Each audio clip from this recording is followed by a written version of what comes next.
Quand le représentant de l'Algérie à l'ONU remet en place avec classe le représentant d'un État factice, voilà ce que ça donne et c'est à savourer sans aucune modération. Puis-je rappeler que mon pays, aujourd'hui, a voté en faveur de cette résolution.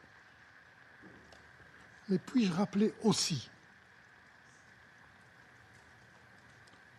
aux représentants d'Israël qu'il y a 2 jours, que plutôt vendredi dernier, son pays a voté contre une résolution à l'Assemblée générale qui contenait de manière très explicite la condamnation de la prise d'otage par Hamas. Je répète,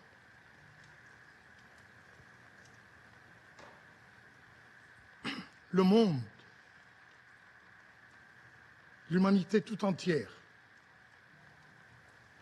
est contre les massacres opérés par Israël dans la bande de Gaza. Et je ne me laisserai pas entraîner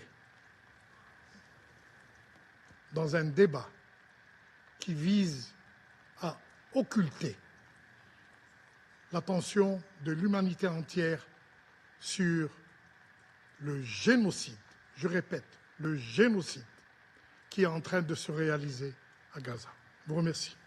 Voilà ce qu'on appelle un État indépendant, un État libre, libre de sa conscience, libre de sa pensée, libre de ses actions, libre de ses choix.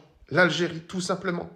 On est loin de la France de Macron, avec son évidente collaboration avec un État éphémère, avec un État éphémerde plutôt.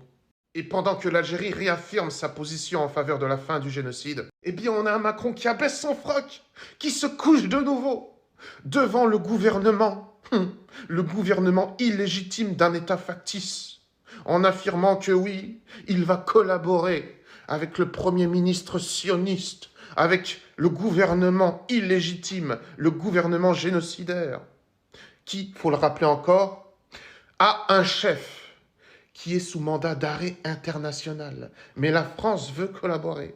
Macron veut collaborer avec eux. Lui qui a reconnu l'État palestinien, soi-disant.